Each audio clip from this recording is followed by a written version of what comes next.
Good afternoon, and thank you for joining us for today's webinar, Substance Use Prevention Virtual SEL Curriculum for K-12 Students. I'm joined today by an esteemed panel. First, I'd like to turn it over to Kim Weiland, who's the Product Manager for Cognito's Education Vertical, having previously served as a Senior Client Experience Executive. Kim has had a diverse career across education, business, and nonprofits with a focus on helping communities build capacity to tackle challenges and seize opportunities at the local level. Kim? Thanks so much, Scott. Very excited to be here today to talk about the topic of substance misuse prevention as it relates to the work we do in the K-12 market. I'm very excited to have with me Jessamy and Natalie, and I'm going to have them talk a little bit about themselves and their experience. So, Jessamy. Well, my name's Dr. Jessamy Cadigan, and I'm a licensed clinical psychologist. I work for the San Mateo Union High School District as their tobacco use prevention mental health therapist. It's a mouthful, I know. That's literally my title. And I'm also a clinical supervisor at Adolescent Counseling Services that's just down the road in California, where I supervise psychologists in training in the adolescent substance abuse treatment program.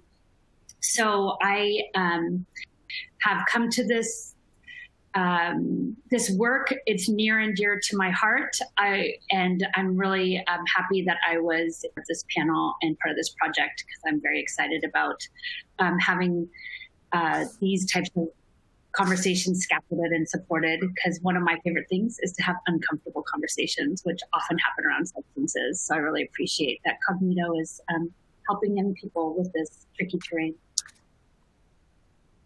Thanks so much. And Natalie?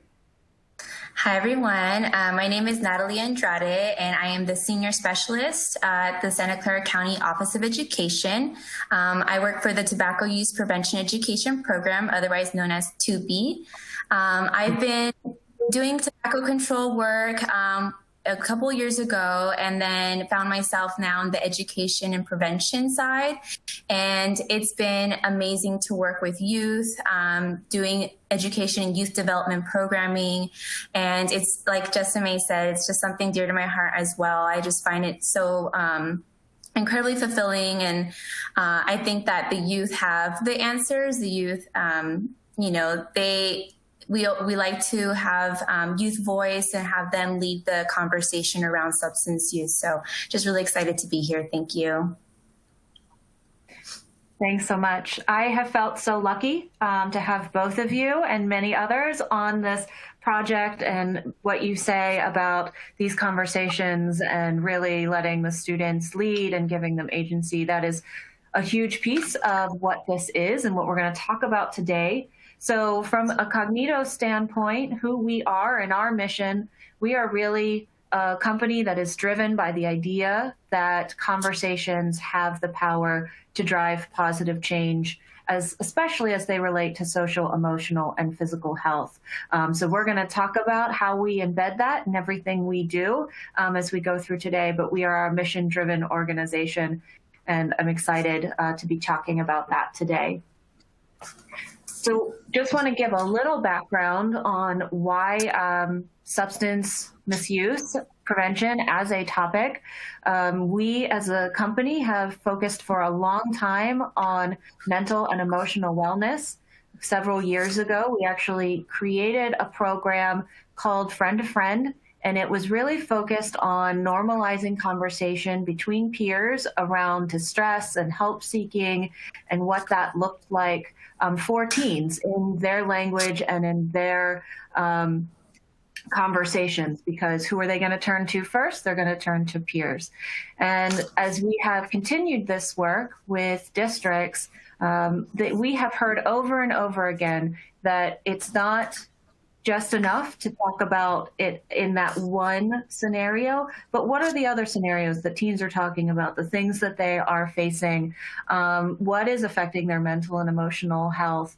And so substance use, that was a clear next step as we were talking, and we really wanted to focus on, as I've talked about, those skills. And so I just want to talk a little bit with Justine and Natalie about how that is playing out at the district level and how they are seeing this focus on substance misuse prevention at the district level.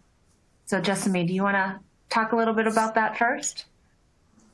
Sure. At our district, it's definitely been supported by the tobacco use prevention education,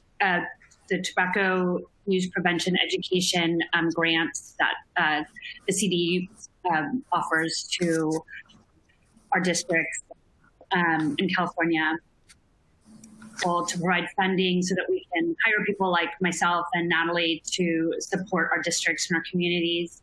And one of the big needs in our district and reason for this type of product is that we are very concerned about expulsions and suspensions. And what we use Cognito for and have used your previous line for is to support students when they get in trouble. And, when students come to school and are, starting to experiment with substances, they might bring it to school, or they might get drunk or high at school, or bring paraphernalia onto campus.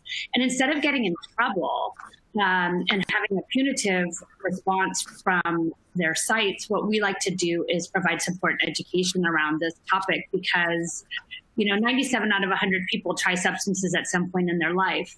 So just making it bad or wrong isn't necessarily the best way to respond to the topic. However, providing the opportunity to have a conversation, that's a great way to support this process. That's most likely going to happen for most people. So if we can start kind of supporting our young people with this opportunity, then it really can be helpful. And avoids what, I always like to talk about is we get to be interrupters to the high school to prison pipeline, because suspension and expulsion are the first steps in that process. And we have a really robust alternative to suspension program. And that's something that's really happening in many districts, is figuring out different ways to support our students. Thank you so much. And Natalie? So I feel like I'm going to have a lot of the same thoughts as Jessamy. In the program that I work for, Tobacco Use Prevention Education, we also focus on alternatives to suspension. And we have seen, when we were back in school, that high rates of suspensions and expulsions, more punitive approaches to youth who are caught on campus using or with the product. And so we think that, youth should be met with more skills, wellness, more helpful, supportive approaches rather than punitive at the school level. That's great. And we're going to dive into some of those skills and talk about that skills-based approach that both of you have mentioned.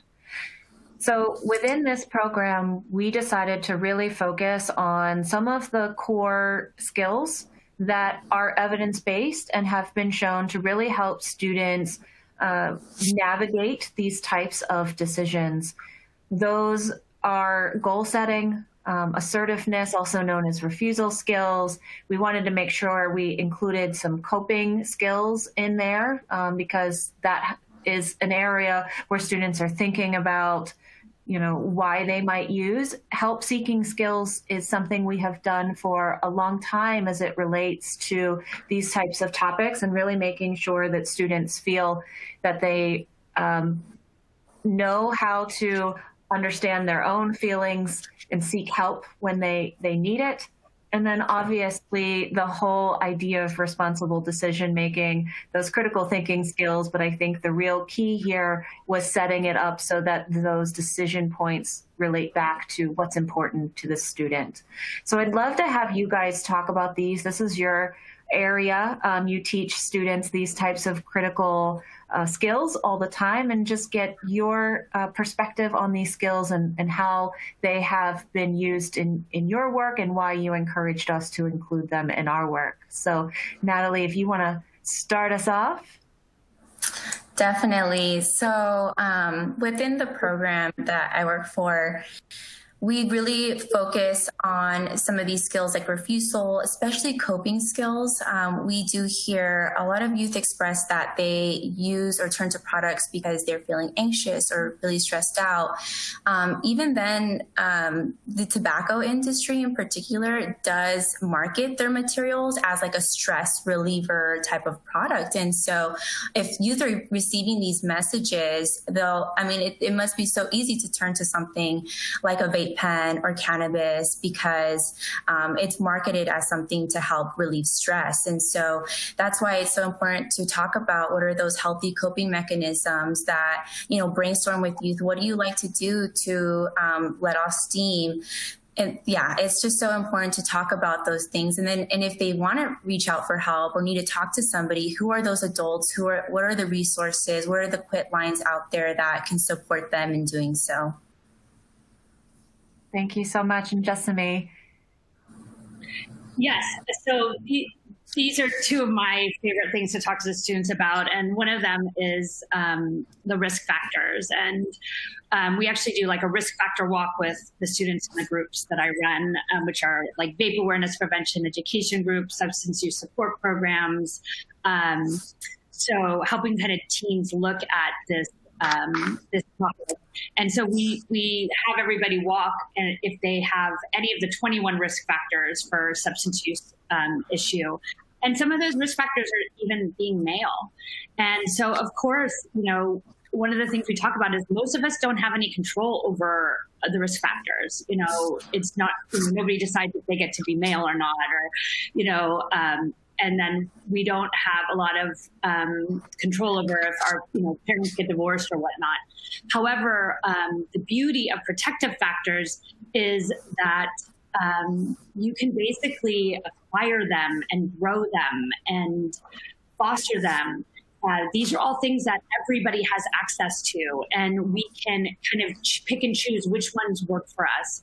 So I love protective factors. And one of the things about, being able to seek help and have a big social support around us is that problems really have a hard time getting bigger if we have a big team of people that are standing against the problem. So helping with coping skills and who supports us and what are our natural highs and what do we do instead of using.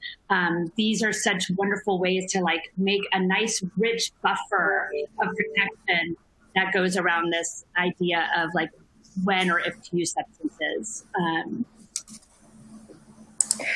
So I have, in this conversation and all of the conversations we've had throughout this, love talking to you guys about this because your passion for this topic and your students come through. So I want to talk a little bit about that because in the next section, we wanted to make sure that we were meeting students where they are.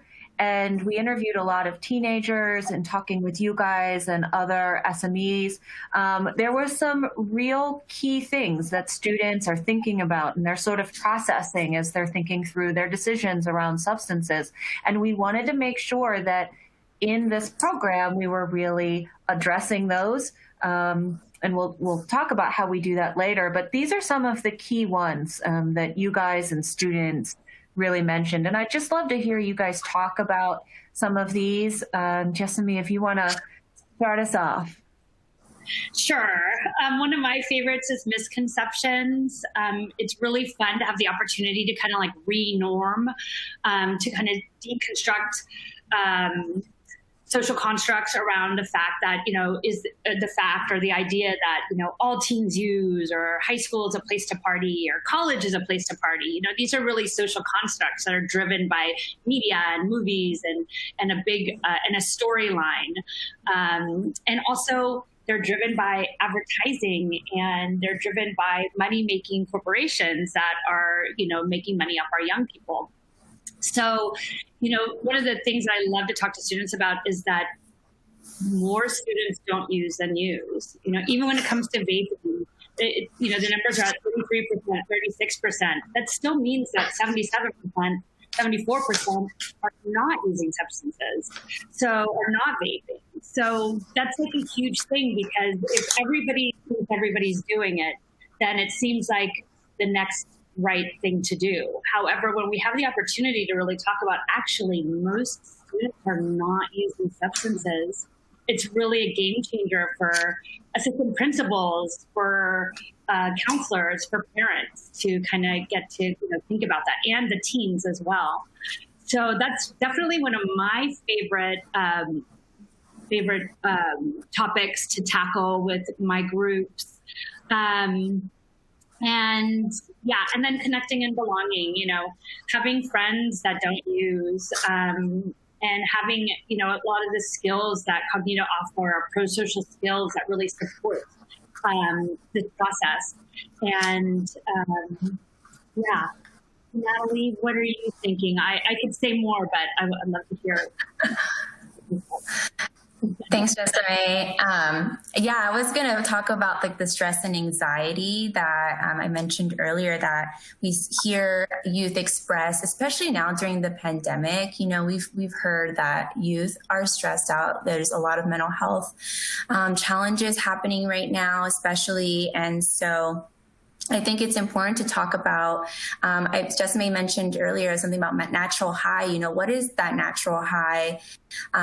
What are those healthy coping mechanisms that youth have? And we love to brainstorm with youth those ideas and really push for what are some healthy ways to cope with whatever's going on, either at school or at home or, in just our society, and then peer and family examples as well. So if they are using and want to quit, what are ways to do that? And what are the people to surround yourself with to help you achieve those goals in the end?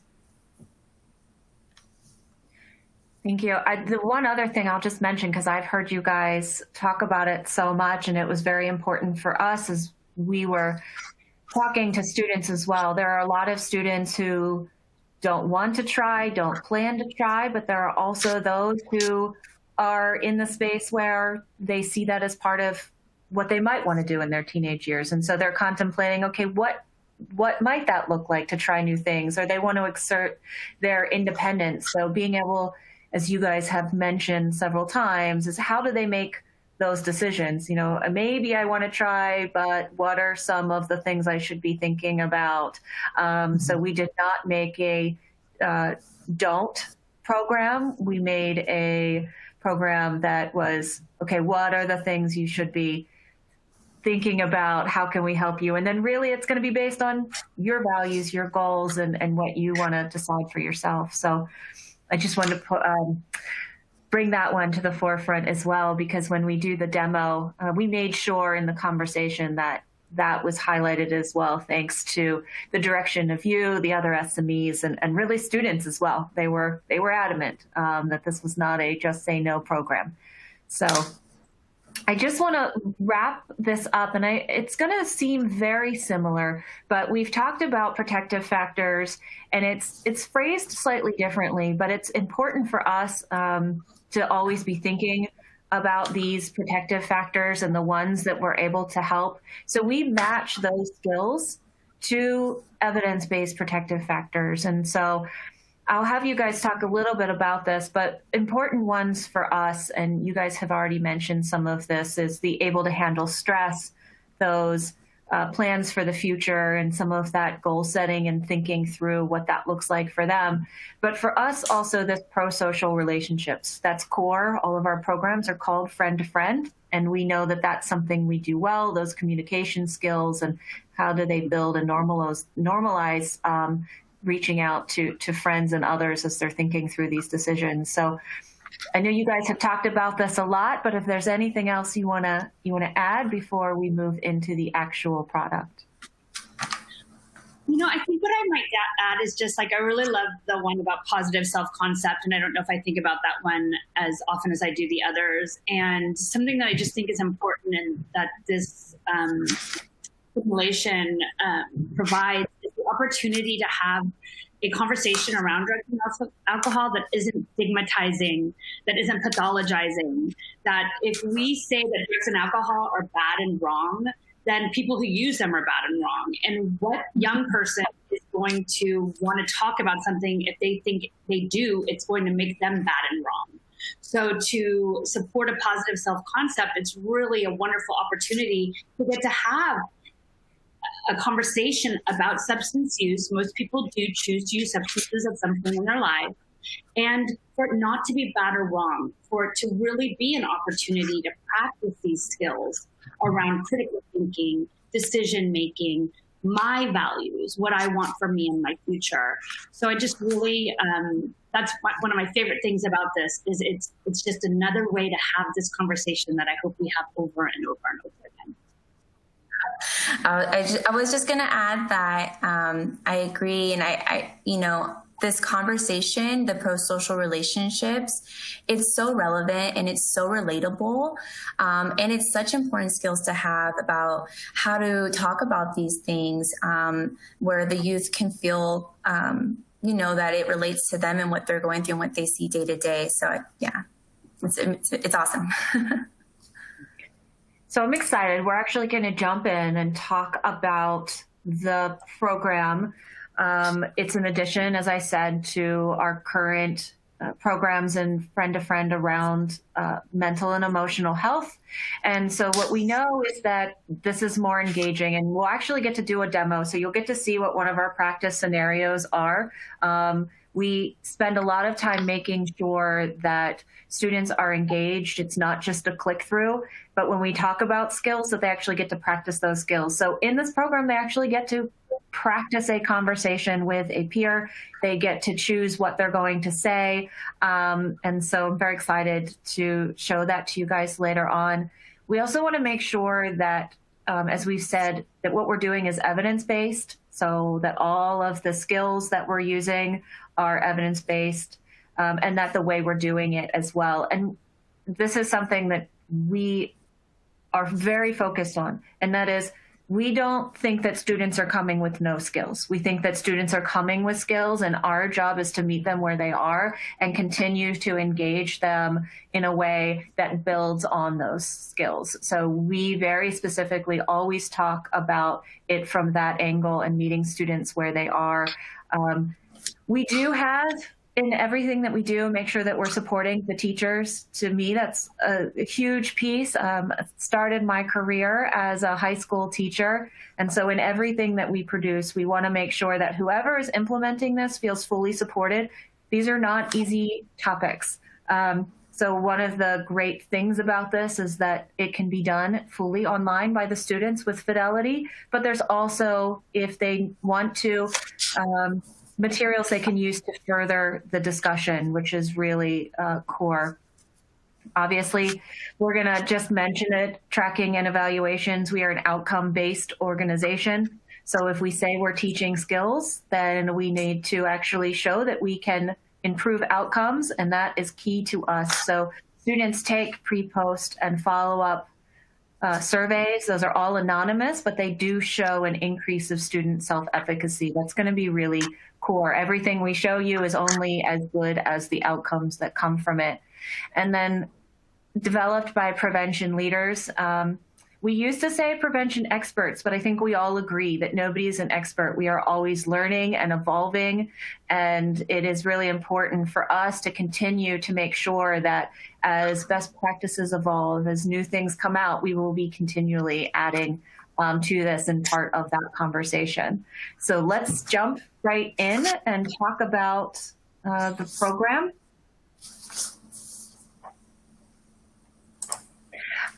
I'll just go over the learning objectives very quickly. We want to make sure, obviously, that students are able to do some of the core things that they will need in the practice scenario. So what is substance misuse? What support services are available? And then some of those refusal skills. We want to make sure that they understand some of those social norms and what are some of those healthy coping strategies and those refusal skills. What's really important then is that they get to apply those. So here they're actually applying those communication skills, but within the conversation, and we'll demo this out, they get to talk with their friend about what are some of the ways that they might use those refusal skills and what are some of the types of goals or values that they might see for themselves and how they might use that in that conversation to make some decisions. So we're going to dig into all of those. So I am going to start very quickly with the content overview. We say it's important to practice, so you'll see that we have a practice scenario that we will get to, but we also have several didactics, and we're going to walk you guys through each of these. The very first one is, what do we know? One of the things I love about this program is that it is taught by a student. So the person who is actually going to be walking the students through is a student. So her name is Ruby, and she is going to be talking about this as it relates to her. So instead of saying you should do X, it's going to be here is what I was experiencing. Here was my thought process. And that is how everything is taught throughout. So in this one, we cover some of those myths. We cover some healthy coping skills, and Ruby walks through her reasons for not using substances. I think it's really important that in this section that we covered each of these in different ways, and we taught each of these in slightly different skill sets. But I'd love to have you guys talk a little bit, because you had a lot of input on this section and you've talked about some of the importance of these sections. But just, Jessamy, if you want to start us off about some of the pieces that are in here that are core. So, I mean, I think that some of the things that are really important are getting to hear, Ruby's very realistic, background, and how she is thinking about this choice. She's really slowing down her decision-making process in a way where we can kind of all slow down together, and the students will be able to slow down and think about it. And it's very much one of my goals in the groups that I run for students is I want to bring awareness to this decision-making process, not just, a lot of times when you hear what stories of when students use for the first time, it was offered to me, I just decided to go for it. There wasn't a lot of thought put into it. And so even if a student does choose to use, I'm most connected to them consciously choosing what they're doing.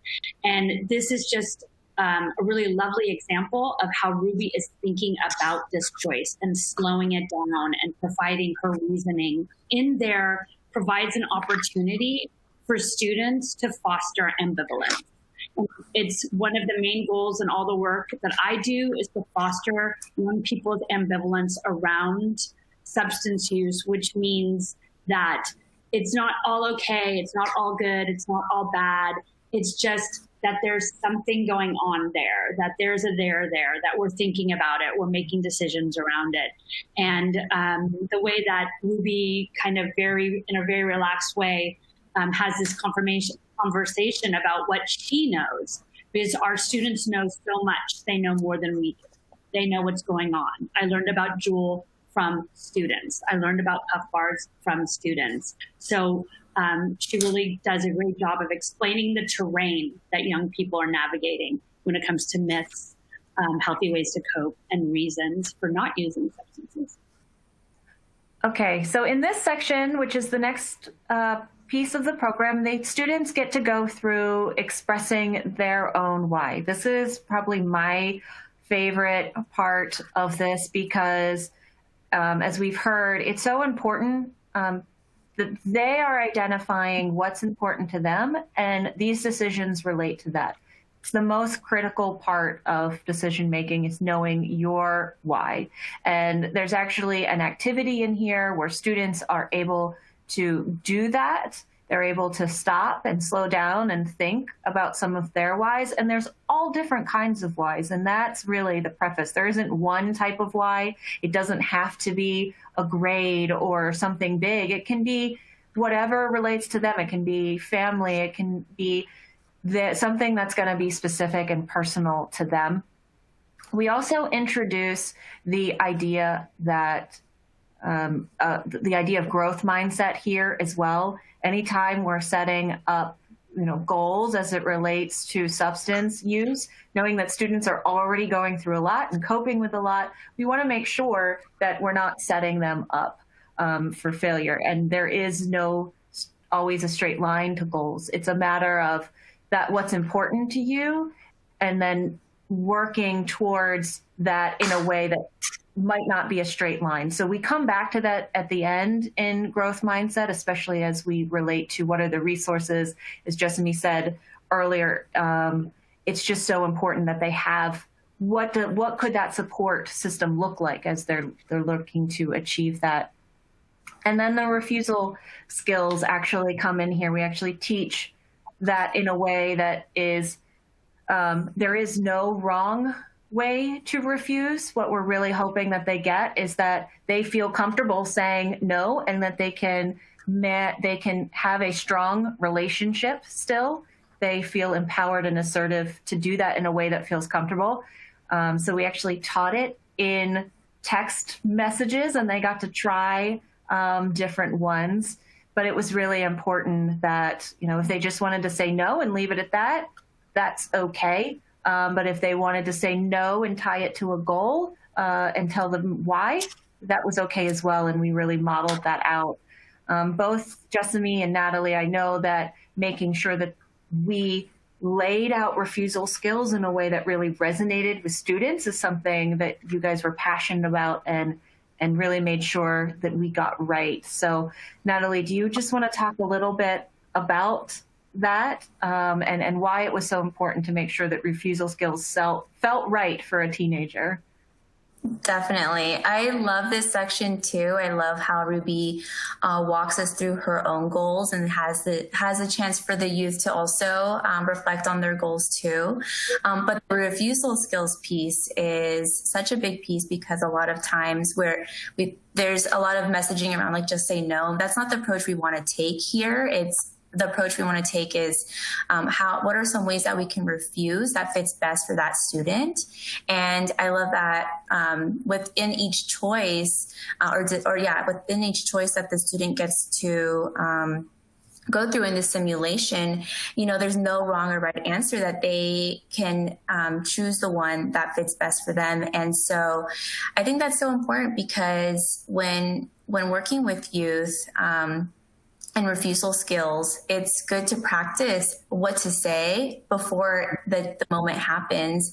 That way they're prepared to refuse in a way that resonates with them.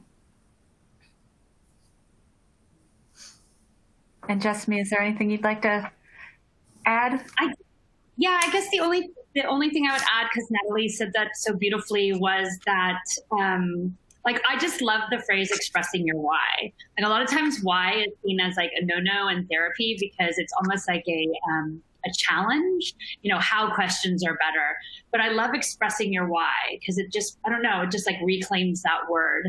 And it really also goes to me to values. And that's one of the things that I think when people are making their goals and when young people are thinking about goals, values are so kind of infused in all of our goals and in our choices and in our decision-making process. So this really allows the opportunity to kind of review values and why we think and feel the way we do, which connects the young people back to themselves and their self-concept and how they want their future, their bright future to look.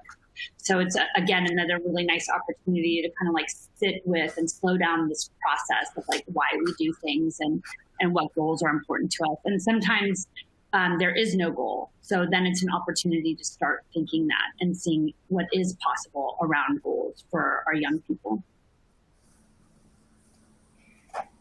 That goes into really this next section. And this one is when we say friend to friend, this is core for us as Cognito.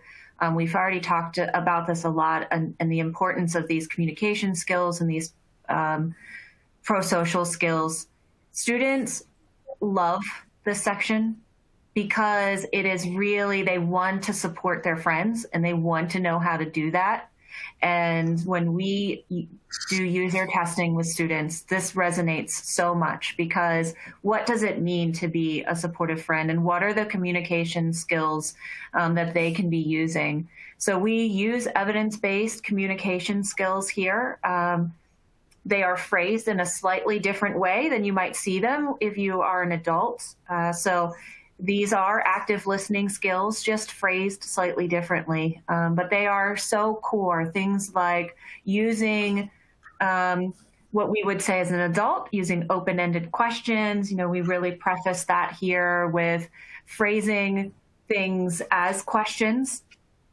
That is something that students are just learning. I think that's something actually we're all learning all the time. Instead of telling somebody what they should do, phrase it as a question.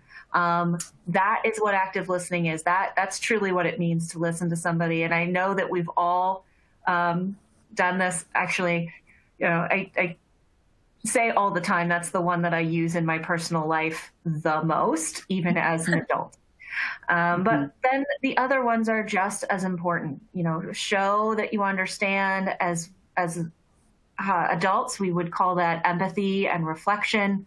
And then those where it's staying positive. So you really are giving somebody the space to open up and express their concerns. And that is really something that is core to who we are as Cognito, and is so important for us to put within this program.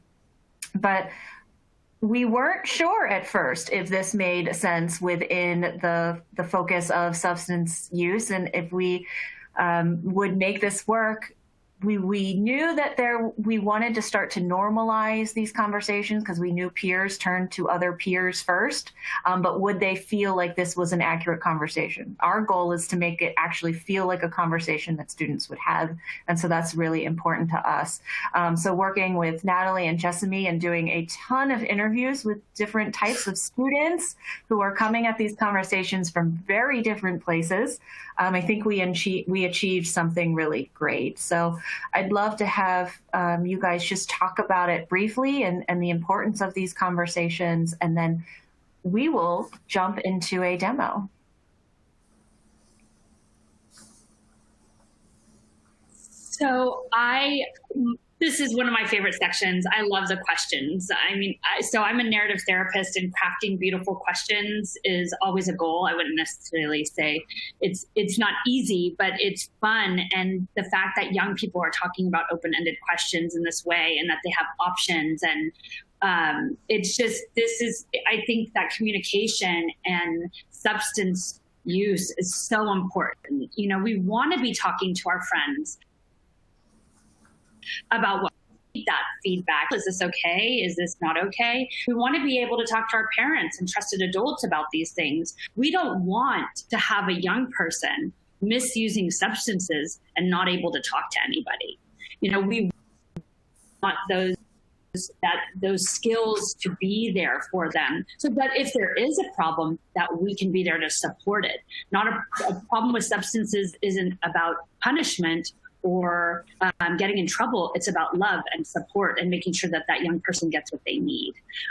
So the ability to have these conversations with our peers it's really beautiful. It's very amazing work. And I do agree that, I was having a conversation with my 13-year-old niece last night, and I remembered to ask a question. And I think it's because I just watched sorry, I have to stop. I couldn't remember the name of it. The simulation. Thank you. I have an 8-month-old. I haven't slept for 8 months, so some words, I lose them and they're gone. So I'll come back now.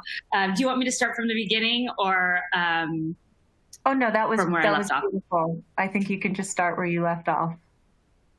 Okay, awesome. So questions are such a wonderful skill. I'm so happy that Cognito emphasizes them. And communication skills is what I talked about with students in my group, with families in my groups. Active listening is just one of those things that even if you teach it and you support it, it's so hard to do in real life. I'm always working on it myself as well. So I just so appreciate Cognito doing these communication skills in friend-to-friend substance use. Natalie, do you have anything to add before we jump into the demo? I love this section too. I love all the sections, but this was also a very fun section for me because having these conversations, especially from peer to peer, are so important. This is something that I wish I had when I was a young person and talking to a friend who was going through some challenges. And so what I love about this is that it kind of coaches you through these conversations. And so if you choose something that may not be open-ended or is not the choice that would have been as helpful in that situation, it coaches you through what could have been maybe more helpful. And that's kind of like a nice reminder of, oh, okay, I can frame it like this. I could say it like this. And so I find this to be really helpful for a young person or for adults as well. I take them all the time as a reminder to myself. And we actually have a program for parents around having these conversations as well, which I have watched several times. But I will set up the demo. In this conversation, you are going to play Ruby. Ruby is going to be talking to her friend Dan. Her friend Dan has been invited to a party. So in this simulation, Dan has not actually used substances before. He is thinking through what that might look like for him. And so your job as playing Ruby is to really use those communication skills to listen to what he's going through. And then you're going to get to use some of the other skills that you've learned around some refusal skills and applying that to goals that you may have to help Dan as he thinks through how he might want to approach that decision and the actual party. So we will jump in. Hey. Hey, thanks for talking to me about stuff. Dude, literally anytime. So I'm super excited about this theater party, but I'm also pretty nervous. So one of the things that we wanted to do is a lot of teens, not just now during the pandemic, but always talk over chat and FaceTime. So we've used a lot of text messaging. In this scenario, they're talking over FaceTime chat. And so what you get to do in these practices is you actually get to choose what you're going to say. And as Natalie mentioned, it's going to let the students pick what feels comfortable to them to say. And if it might not be an open-ended question, or it might be giving advice instead of phrasing it as a question, it's going to nudge the learner back towards some of those options, but everything is phrased in the positive. This is really an introduction to these communication skills. And so we're going to use positive framing in that feedback to move students more towards those active listening skills. So we're going to talk. And we'll actually start with a question. Not all of these, as you see, are phrased in the most open-ended way. Some of them are a little bit phrased a little bit in a way that might not make Dan feel the most open, but all of them are going to be pretty positive. You're going to get a pretty good response from Dan. We want to model what a good open-ended question looks like, so none of these are really bad choices. So we'll start with, how'd you feel talking it out? How'd you feel talking it out? Yeah, that sounds good. I guess I just don't know what it'll be like. So the coach at the bottom is going to let you know that that was a good open-ended question. You've given Dan the opportunity to share his thoughts and feelings. So now Dan is really feeling like, hey, Ruby is here to listen, which is great because he needed somebody to talk to. So we'll go back to talk.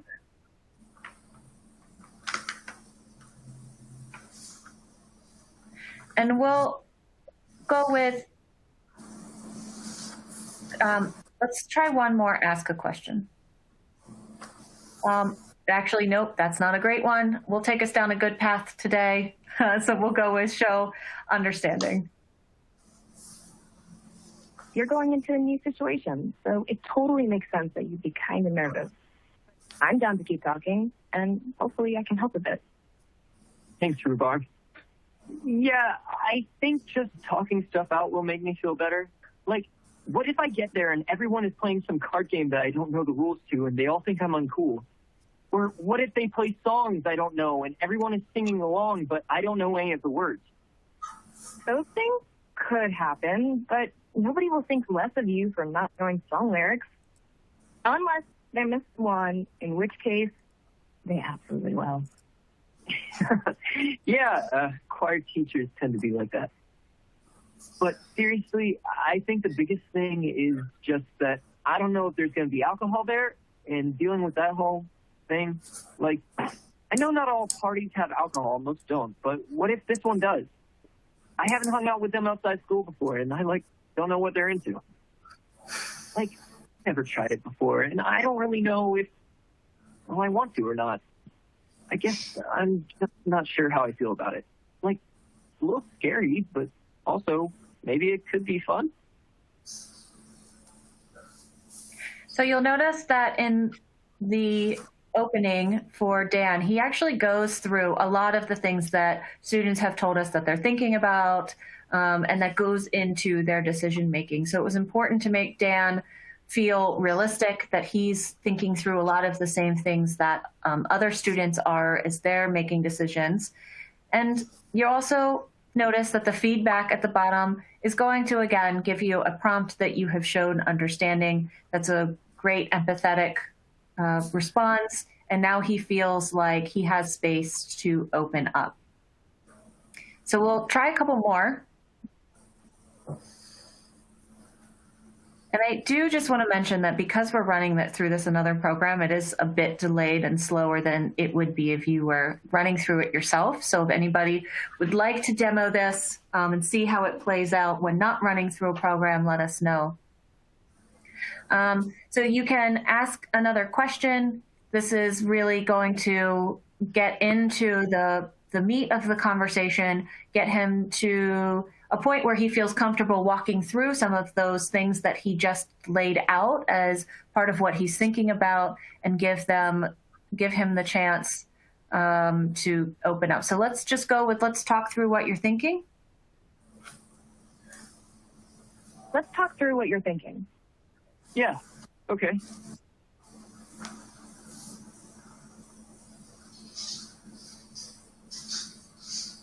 And what I love here is that it's going to let you know that the other option actually phrased it as a question, which meant that you were asking Dan if he wanted to talk through what he was thinking instead of just telling him that you should talk through what he was thinking. It's those very minor nudges that's going to help them really think through, oh, that's right, ask it as a question, ask it as a question. It's not meant to be a punitive feedback. It's meant to be, oh, that's right, ask it as a question. It's great if I do that. So then we will continue. I think the piece that I just want to point out is that. So thing is that. As before we go back and talk about some of the feedback, is that Dan is going to get the chance to open up. They'll get to use some of the questions. Ruby will be able to ask questions about what his thinking is, how is he thinking about some of those decisions, and really walk through what her thought process was so that he feels comfortable in that conversation. So we'll go back, and I want to talk just a little bit about the feedback. So the way this works, and I love this because it's built on gaming technology, and what we have found from students is because it's built on gaming technology, they want to be able to get that type of feedback. And so we have made the feedback as badges. And so they can get a gold badge, a bronze badge, or a silver badge. And each of those are positive badges, and it lets them know how they did in the conversation, how they did using asking questions, staying positive, showing your understanding, and then they can actually play through the conversation more times if they want. And we actually see students doing that, especially if they didn't get a goal the first time. They'll go back in and attempt to achieve the goal. Sometimes building something as a game encourages students to engage with it even more. So I want to make sure that we get to the next section because it's so important and it wraps back around to so many of the things that we present earlier in the program. And that is the idea that there are resources available, there are trusted adults. It is okay to ask for help.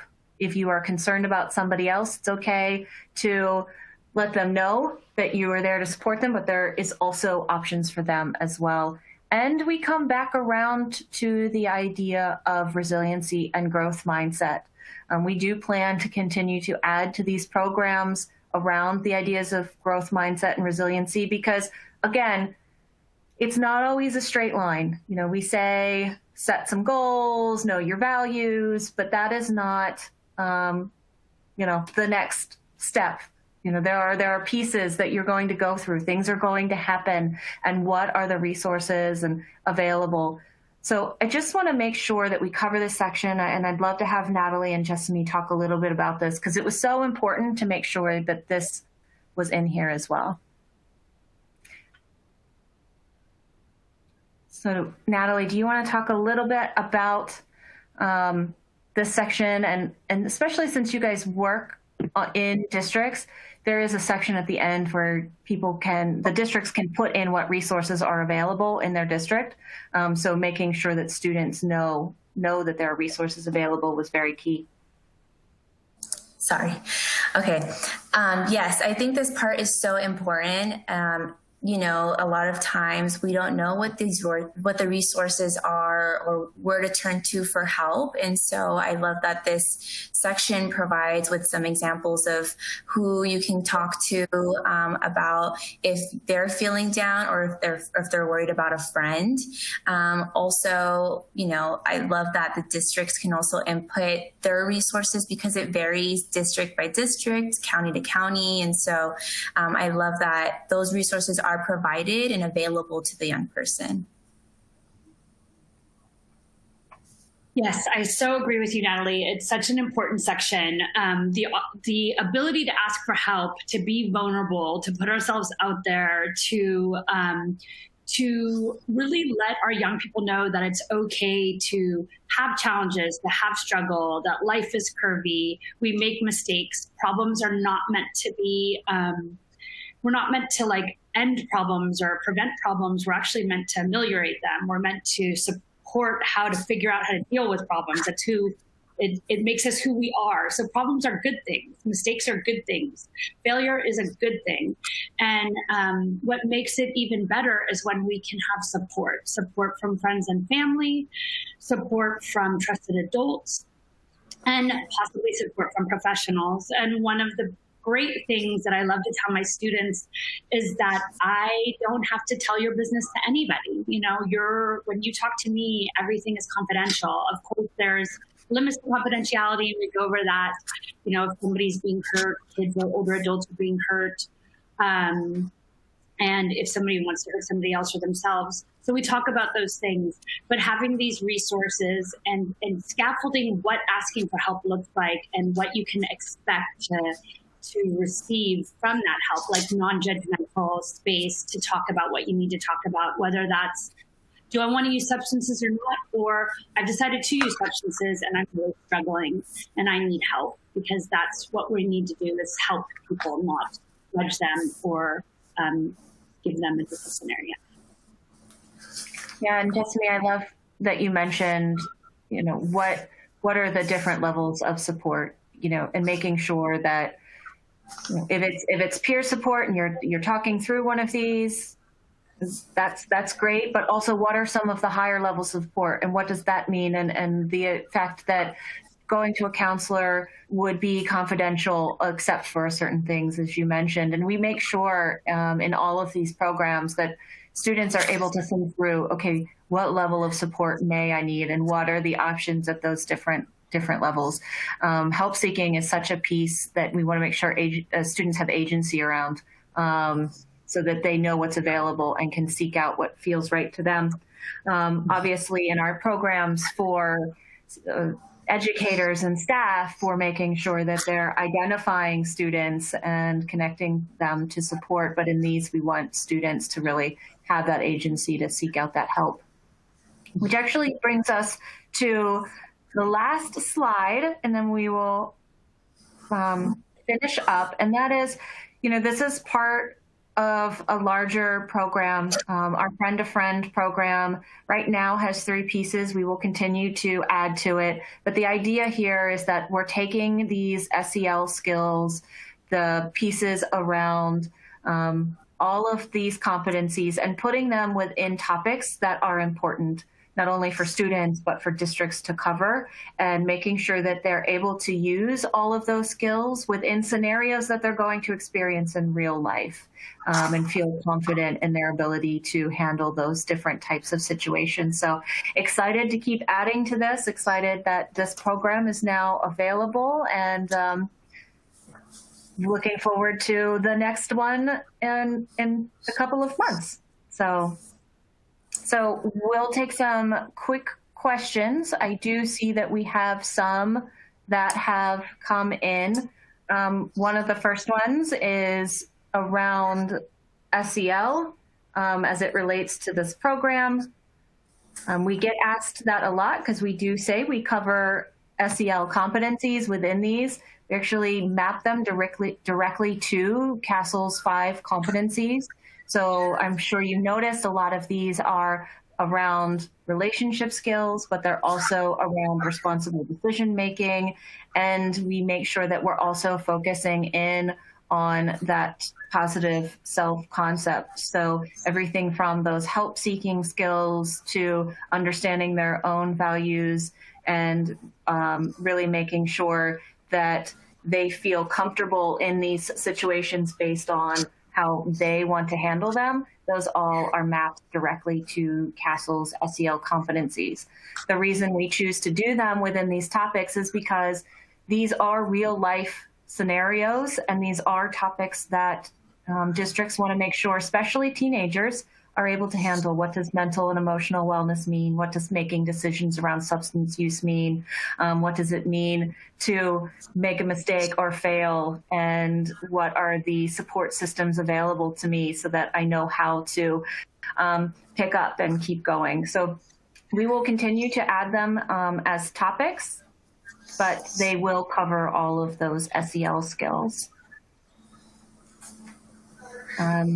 We always have the question around, can we demo this, and is it can we trial this within our district?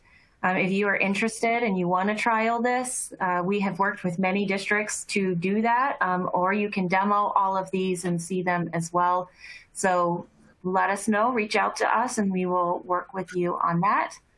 And then another question is, are all of these programs available online?